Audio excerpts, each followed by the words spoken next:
आप सबों को मेरा नमस्ते। ह्यूमन वैल्यूज़ इन मध्यस्थ दर्शन इस कोर्स में आप सबों का स्वागत है। आज की कक्षा में हम लोग ये जो दर्शन का नाम दिया गया है मध्यस्थ दर्शन या अस्तित्व मूलक मानव केंद्रित चिंतन, इस नामकरण का आशय क्या है, क्यों ये नाम दिया गया है, इस बात को समझने का प्रयास करेंगे। उसके पहले हम लोग अभी तक जो बात किए हैं उसको थोड़ा याद कर लेते। पिछली कक्षा में हम लोगों ने कृतज्ञता को समझने के संदर्भ में बात की थी और ये कहा था कि अस्तित्व वैसा ही रहता है, वास्तविकताएं वैसी ही रहती हैं, नियम वैसे ही रहते हैं, चाहे हम उनको समझें चाहे हम उनको न समझें। समझने या नहीं समझने से जो फ़र्क पड़ता है वो हमारे अपने होने और जीने के ऊपर फ़र्क पड़ता है। वास्तविकताओं को जितना जितना हम समझ पाते हैं उतना उतना हमारे अपने जीने की क्वालिटी में इम्प्रूवमेंट हो पाता है। इन वास्तविकताओं को समझने और जीने में हमें बहुत सारे लोगों का सहयोग मिलता ही है।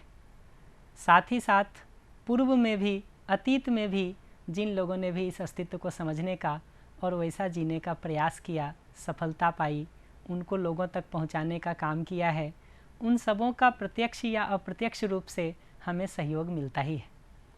इस आधार पर उन सभी मनुष्यों के लिए स्वाभाविक रूप से कृतज्ञता का भाव अपने में उमड़ता है। अतः कृतज्ञतापूर्वक ऐसे सभी सुपथ प्रदर्शकों की वंदना। फिर हम लोगों ने कृतज्ञता के क्रम को देखने की कोशिश की थी और ये देखा था कि कृतज्ञता का एक मानव से दूसरे मानव में अंतरण क्रमशः कृतज्ञता से गौरव, गौरव से सरलता, सरलता से सहजता, सहजता से सहस्तित्व को समझना और सहस्तित्वपूर्वक जीना, और ऐसा सहस्तित्वपूर्वक जीने के आधार पर दूसरे मनुष्य में कृतज्ञता का अंकुरन होना। इस आधार पर कृतज्ञता का एक पीढ़ी से दूसरी पीढ़ी या एक मनुष्य से दूसरे मनुष्य में ट्रांसफ़र होने का, अंतरण होने का काम हो पाता है। तो इतने के साथ हम अब आज की कक्षा को शुरू करते कि ये जो मध्यस्थ दर्शन या सहस्तित्ववाद या जो ये अस्तित्व मूलक मानव केंद्रित चिंतन नाम है, इस नाम के पीछे का प्रयोजन क्या है। तो दर्शन शब्द का मतलब होता है देखना या समझना, और मध्यस्थ शब्द का शाब्दिक अर्थ होता है मध्य में स्थित, पक्षपात रहित, किसी भी प्रकार की अतियों से, व्यतिरेकों से, अशुद्धियों से मुक्त। सामान्य रूप से हम पंचायत के जजों को, न्यायाधीशों को भी मध्यस्थ शब्द से इंगित करते हैं, क्योंकि हमारी उनसे अपेक्षा यही होती है कि वो बिना किसी पक्षपात के अपने निर्णयों को ठीक ठीक देंगे। तो इस दर्शन को मध्यस्थ कहने का आशय यही है कि वास्तविकताओं का यह विवरण जो यहाँ दर्शन शास्त्र के रूप में प्रस्तुत किया गया है, ये किसी भी प्रकार की अतियों से, व्यतिरेकों से, अशुद्धियों से मुक्त है। पिछली कक्षाओं में हमने ये समझने का कोशिश किया था कि दृश्य और दृष्टि, इन दोनों के योगफल में दर्शन की क्रिया होती है। अतः दर्शन के ठीक ठीक होने के लिए, सटीक होने के लिए दृष्टि का भी शुद्ध होना, सटीक होना आवश्यक है। तो यहाँ ये बात कही जा रही है कि एक सटीक दृष्टि से, एक शुद्ध दृष्टि से वास्तविकताओं को देखकर उसके विवरण को यहाँ प्रस्तुत करने का काम किया गया है।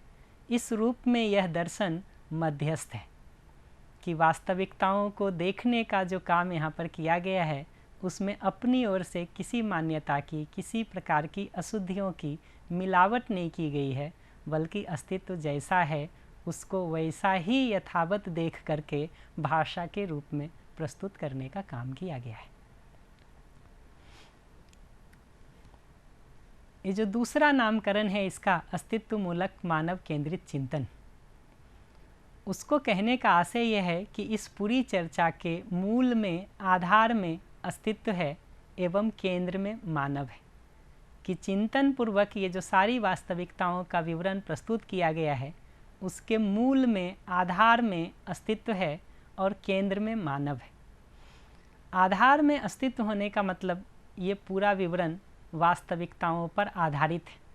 इसमें अपनी ओर से कोई जोड़ घटाव नहीं किया गया है, किसी भी प्रकार की कल्पना का समावेश नहीं किया गया है, बल्कि वास्तविकताएं जैसी हैं उसको वैसा ही यथावत व्यक्त करने का प्रयास किया गया है। केंद्र में मानव इसलिए है कि अध्ययन पूर्वक समझने की जिज्ञासा एवं आवश्यकता ये दोनों मनुष्य को ही है। पूरी प्रकृति में देखें तो मनुष्य ही एक ऐसी इकाई दिखाई देती है जिसको समझने की आवश्यकता दिखाई देती है। बाकी प्रकृति की इकाइयों को देखें तो वो अपने एक निश्चित आचरण के साथ अपने को अभिव्यक्त करती ही रहती है। तो प्रकृति में हर इकाई का, चाहे वो एक आम का पौधा हो, चाहे नीम का पौधा हो, चाहे लोहे का टुकड़ा हो, चाहे गाय हो, चाहे कुत्ता हो, इन सबों का एक निश्चित आचरण, एक निश्चित भागीदारी उनके आहार के रूप में, उनके विहार के रूप में, उनके गुण के रूप में, उनके स्वभाव के रूप में, उनके परस्परता में जीने के रूप में दिखाई देता है। जबकि मनुष्य के आचरण को देखेंगे, मनुष्य के व्यवहार को देखेंगे तो वो उसकी समझ या समझ के अभाव में स्वीकारी गई मान्यताओं पर निर्भर करता है। अतः मनुष्य का जीना व्यवस्थित होने के लिए मनुष्य को अस्तित्व को, प्रकृति को, स्वयं को, अपने आचरण और भागीदारी को समझने की ज़रूरत है। समझे बिना हम ठीक ठीक जीने के काम को नहीं कर पाते, चाहना होने के बावजूद भी। तो अतः मनुष्य को स्वयं तृप्तिपूर्वक जीने के लिए, परिवार एवं समाज के रूप में संबंध एवं व्यवस्था पूर्वक जीने के लिए वास्तविकताओं को अध्ययन करने की ज़रूरत है। तो चूँकि अध्ययन की ज़रूरत मनुष्य को है, इसीलिए पूरी चर्चा के केंद्र में मानव है कि मनुष्य को समझने के लिए, समझकर व्यवस्थित होकर के जीने के लिए वास्तविकताओं को समझने की ज़रूरत है। उस संदर्भ में सहयोग करने के दृष्टिकोण से मध्यस्थ दर्शन की ये प्रस्तुति है। तो यहाँ उन्हीं वास्तविकताओं का विवरण आपको प्रधान रूप से मिलेगा जो एक मनुष्य के व्यवस्थित होकर के जीने के लिए, परिवार के रूप में, समाज के रूप में, राष्ट्र के रूप में, विश्व के रूप में व्यवस्थित होकर के जीने के लिए ज़रूरी हैं। वैसे सभी वास्तविकताओं का विवरण ही आपको प्रधान रूप से यहाँ पर चर्चा में मिलेगा। तो चूँकि समझने की आवश्यकता मनुष्य को है, समझ करके ही मनुष्य का आचरण और जीना व्यवस्थित होता है, इसीलिए इस पूरे चिंतन के केंद्र में मानव है और आधार में अस्तित्व है, वास्तविकताएं हैं। इसीलिए इस दर्शन को अस्तित्वमूलक मानव केंद्रित चिंतन यह नाम भी दिया गया है। तो अगली कक्षा से हम लोग इस मध्यस्थ दर्शन की एक महत्वपूर्ण पुस्तक मानव व्यवहार दर्शन का अध्ययन करेंगे। श्रद्धेय श्री ए नागराज जी द्वारा लिखित इस पुस्तक का पहला संस्करण मई 1972 में प्रकाशित हुआ था। अभी जिस संस्करण को हम लोग पढ़ने का काम कर रहे हैं, ये इसका तीसरा संस्करण है जिसमें कुल 18 अध्याय हैं। तो आगे पढ़ने के पहले हम लोग थोड़ा इस बात को समझना चाहेंगे कि इसमें किस क्रम में हम चर्चा को करेंगे, हमारी चर्चा का क्रम क्या होगा, उसको हम यहाँ पर थोड़ा बात करना चाहेंगे। तो इस पूरे पुस्तक की चर्चा को देखेंगे तो अस्तित्व के अध्ययन से शुरू होगी। अस्तित्व के बाद हम फिर प्रकृति का अध्ययन करेंगे, फिर प्रकृति के बाद मानव का अध्ययन करेंगे, फिर मानव के लक्ष्य कार्यक्रम का अध्ययन करेंगे। तो इस क्रम को इसलिए लिया गया है कि अंततोगत्वा अगर देखेंगे तो अस्तित्व समग्र ही समझने की मूलभूत वस्तु है और ये प्रकृति उसी अस्तित्व का एक अविभाज्य भाग है। उसी तरह से हम मनुष्य भी इस प्रकृति के एक अविभाज्य भाग हैं। तो मनुष्य कोई आइसोलेटेड वस्तु नहीं है, अलग थलग वस्तु नहीं है, बल्कि इसी प्रकृति का, इसी अस्तित्व का एक भाग है। अगर हम अपने जीने को देखें, अपने आचरण को देखें, तो हमारे आचरण का एक बड़ा हिस्सा, एक महत्वपूर्ण हिस्सा परस्परता में जीते हुए ही अभिव्यक्त होता है। अतः अपने आचरण को भी ठीक ठीक समझ पाने के लिए, अपने जीने को भी ठीक ठीक समझ पाने के लिए इस परस्परता को समझना महत्वपूर्ण है। तो अध्ययन वस्तु के इस क्रम को देखेंगे तो ये संपूर्णता के अध्ययन से शुरू होता है।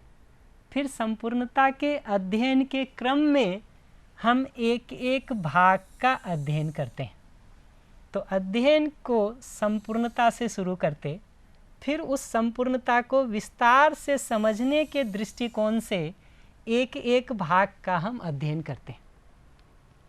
तो भले ही हमारी पूरी चर्चा के केंद्र में मानव है, लेकिन हम अध्ययन को अस्तित्व से शुरू करेंगे, फिर अस्तित्व के एक भाग के रूप में प्रकृति का अध्ययन करेंगे, फिर उस प्रकृति के एक भाग के रूप में मानव का अध्ययन करेंगे।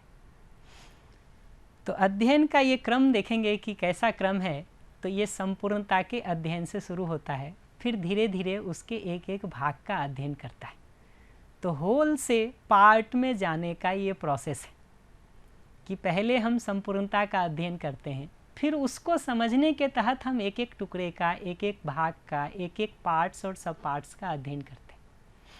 जैसे एक छोटे उदाहरण से अगर इसको समझें कि यदि हमको कार का अध्ययन करना हो, तो हम चर्चा को उसके एक एक भाग, क्लच, गियर, वायर, पहिए, सीट, इनसे न शुरू करके चर्चा को पूरे कार के अध्ययन से शुरू करते हैं।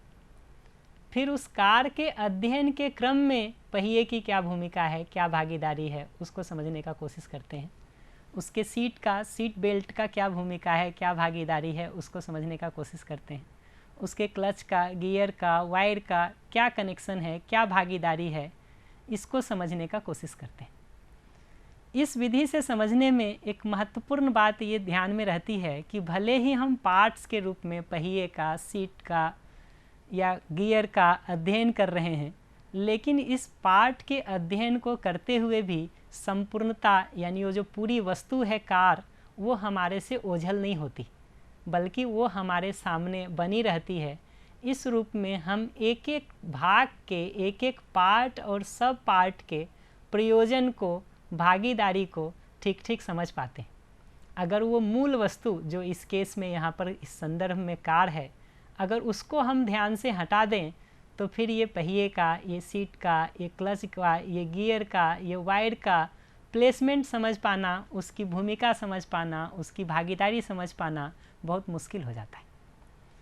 तो अगर हमको एक एक वस्तु के प्रयोजन को समझना हो, एक एक वस्तु की भागीदारी को समझना हो, उसकी उपयोगिता को समझना हो, तो उस संपूर्णता से ही उसको शुरू करना ज़रूरी है, जिसका एक एक भाग ये सारी इकाइयाँ हैं।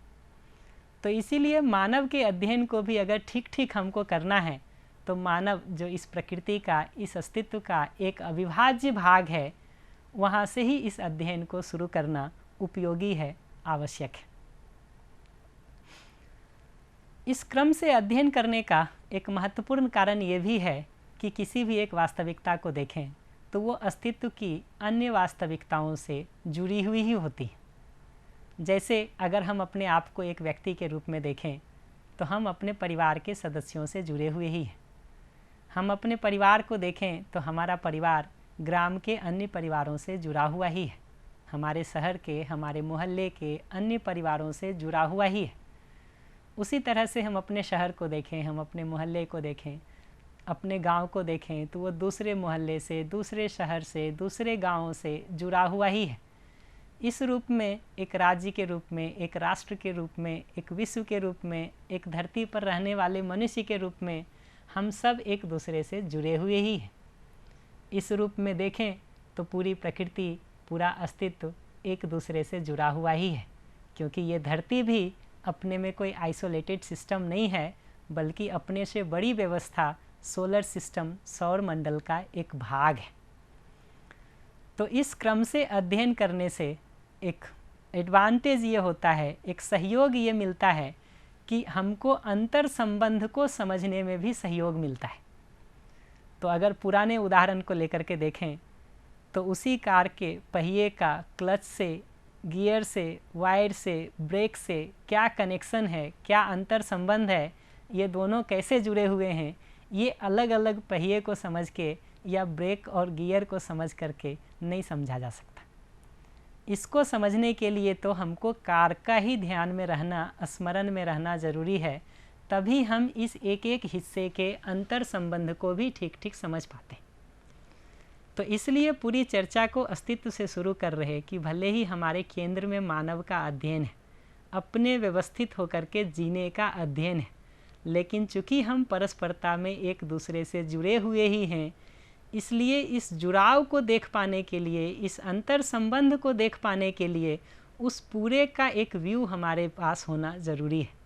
कि पूरे अस्तित्व का एक व्यू जब हमारे पास होता है तो हम उसमें एक एक इकाई के साथ अपने भागीदारी को ठीक ठीक देख पाते हैं। तो इस चर्चा के क्रम को देखेंगे तो चर्चा एक वस्तु के बारे में शुरू होती है, और जैसे जैसे हम आगे बढ़ते हैं फिर उसके एक एक पार्ट्स का अध्ययन करते हैं। फिर उसमें जब हम आगे बढ़ते हैं तो उसके एक एक सब पार्ट्स का अध्ययन करते हैं, और इस पार्ट्स और सब पार्ट्स का अध्ययन जैसे जैसे हम करते जाते हैं वैसे वैसे उस मूल वस्तु के बारे में हमारी क्लैरिटी, हमारी स्पष्टता क्रम से बढ़ती जाती है। तो जब हम अस्तित्व से चर्चा को शुरू कर रहे तो पहली क्लासेज में, शुरू की कुछ कक्षाओं में हमको अस्तित्व की पूरी समझ हो जाएगी, ऐसा नहीं है। बल्कि धीरे धीरे हम जैसे जैसे आगे बढ़ेंगे, प्रकृति को समझेंगे, मानव को समझेंगे, वैसे वैसे उस अस्तित्व के बारे में भी हमारी समझ धीरे धीरे पहले से बेहतर होगी। तो समझने की अंततोगत्वा देखेंगे तो कुल वस्तु तो ये अस्तित्व ही है। तो हम पूरी कक्षाओं में जो सारा प्रयास करेंगे वो तो यही करेंगे कि धीरे धीरे उसी अस्तित्व के बारे में हमारी क्लैरिटी क्रम से बढ़ती चली जाए। और इस विधि का उपयोग ये है कि प्रयोजन की स्पष्टता की दृष्टि से विभिन्न सब पार्ट्स एवं सब पार्ट्स के अंतर संबंध को समझने की दृष्टि से ये विधि उपयोगी है। तो ऐसा नहीं है कि हम सभी पार्ट्स को अगर इकट्ठा कर दें तो उससे पूरी वस्तु एक्सप्लेन हो जाती है, बल्कि किसी भी पूरी वस्तु को जब देखने जाते हैं तो वो हमेशा उसके एक पार्ट से अधिक होता है। जैसे मनुष्य को ही अगर अध्ययन करने जाएं तो उसके शरीर के अध्ययन के क्रम में अगर हम एक एक अंगों का अलग अलग अध्ययन करें तो उतने से भी पूरे मनुष्य की शरीर संरचना का अध्ययन नहीं हो पाता, क्योंकि मनुष्य के ये सभी अंग प्रत्यंग एक दूसरे से जुड़े हुए हैं, अंतर संबंधित हैं, इनका एक दूसरे पर प्रभाव है। इस अंतर संबंध को समझ पाने के लिए, इस प्रभाव को समझ पाने के लिए तो पूरे मनुष्य शरीर का एक समग्र रूप में अध्ययन आवश्यक है। इसीलिए मनुष्य को भी ठीक ठीक समझ पाने के लिए, अपने जीने को भी ठीक ठीक व्यवस्थित कर पाने के लिए, जिस प्रकृति के हम अविभाज्य भाग हैं, जिस अस्तित्व के हम अविभाज्य भाग हैं, उस पूरी प्रकृति को, उस पूरे अस्तित्व को समझना जरूरी है। इसीलिए इस चर्चा को हम लोग अस्तित्व से शुरू करेंगे, फिर उस अस्तित्व का एक भाग जो प्रकृति के रूप में अनेकों इकाइयाँ हमारे आसपास दिखती हैं उस पर करेंगे, फिर उसके एक भाग के रूप में जो हम मनुष्य भी हैं उसके अध्ययन के काम को करेंगे। तो आज चर्चा को जहाँ से हमने शुरू किया था उसके सारांश को अगर देखें तो इस दर्शन को मध्यस्थ दर्शन नाम इसलिए दिया गया है क्योंकि ये दर्शन वास्तविकताएं जैसी हैं उसको शुद्ध दृष्टि से देख करके, सम्यक दृष्टि से देख करके उसका वैसा ही सटीक विवरण प्रस्तुत करता है एवं उसमें अपनी ओर से कोई मिलावट नहीं की गई है। इसी तरह से इसको अस्तित्व मूलक मानव केंद्रित चिंतन कहने का प्रयोजन यह है कि इस पूरे चिंतन के आधार में अस्तित्व है, वास्तविकताएं हैं, न कि कोई कोरी कल्पना है। और ये पूरा चिंतन मानव और उसके जीने के इर्द गिर्द घूमता है, उसी के आसपास चर्चा प्रधान रूप से होती रहती है।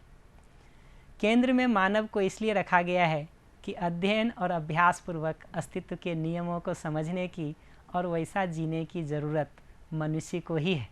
मनुष्य के अलावा बाकी प्रकृति अपने निश्चित आचरण से जीने के काम को पहले से ही कर रही है।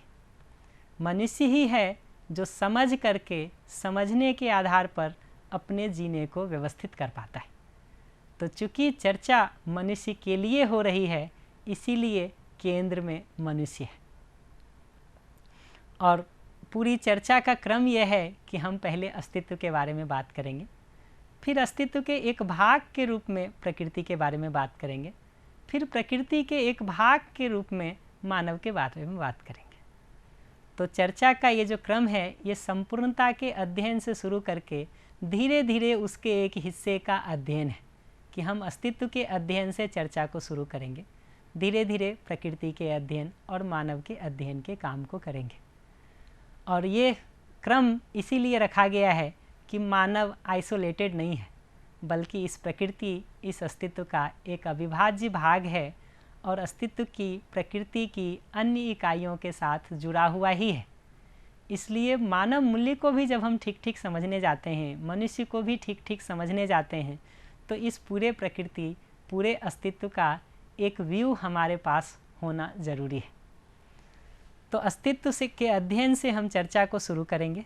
अस्तित्व के अंतर्गत फिर प्रकृति का अध्ययन करेंगे, फिर उसके अंतर्गत मानव का अध्ययन करेंगे और मानव के अध्ययन के क्रम में हम मुख्य रूप से मानव के लक्ष्य को पहचानने का और उसे पूरा करने के लिए विधि और प्रक्रिया को समझने का काम करेंगे कि हम मनुष्य के रूप में जीते हुए अपने लक्ष्य को ठीक ठीक पहचान सकें और उसको पूरा करने की प्रक्रिया को ठीक ठीक पहचान सकें। ये ज़रूरी है, क्योंकि एक बार हमारा लक्ष्य निर्धारित हो जाता है, उसको पूरा करने की प्रक्रिया हमको समझ में आ जाती है, तो फिर अपनी निष्ठा और तत्परता के आधार पर हम कदम कदम स्वयं स्फूर्त ढंग से उस दिशा में आगे गति कर सकते हैं।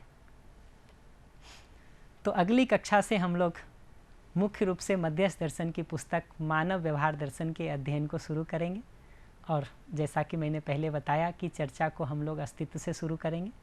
अगली 3-4 कक्षाओं में हम लोग अस्तित्व को थोड़ा समझने का काम करेंगे, फिर उस अस्तित्व के एक भाग के रूप में प्रकृति को समझेंगे, फिर उस प्रकृति के एक भाग के रूप में मानव का अध्ययन करेंगे और मानव के अध्ययन के क्रम में मुख्य रूप से व्यक्तिगत रूप से और सामूहिक रूप से जीते हुए हमारा लक्ष्य क्या हो, उसको पूरा करने का कार्यक्रम क्या हो, उसकी विधि क्या हो, उसकी प्रक्रिया क्या हो, इस पर हम प्रधान रूप से अध्ययन करेंगे।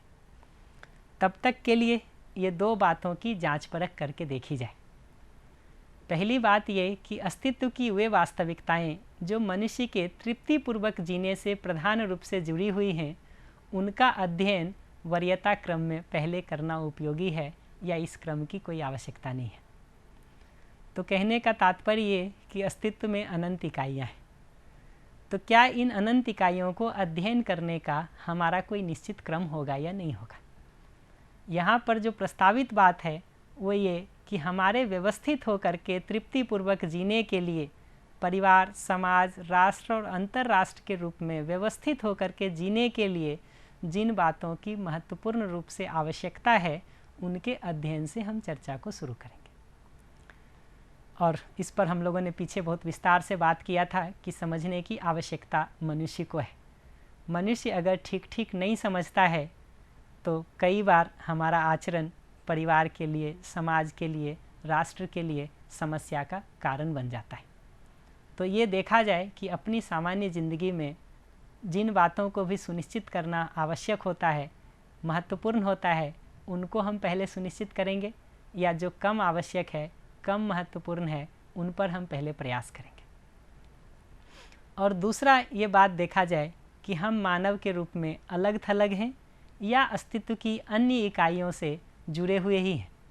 दूसरे शब्दों में मनुष्य का संपूर्ण जीना अकेले में ही है या उसके जीने का बहुत सारा भाग परस्परता में ही व्यक्त होता है।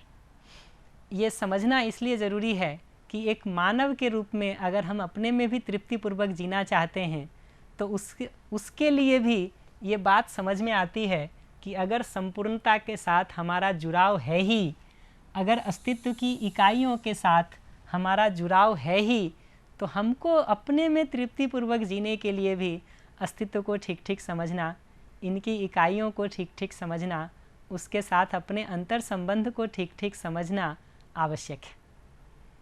तो अगली कक्षा तक इन 2 बातों की जांच परख की जाए। अगली कक्षा से हम लोग मानव व्यवहार दर्शन के अध्ययन के क्रम में अस्तित्व के अध्ययन से अपनी चर्चा को शुरू करेंगे। धन्यवाद। Thank you.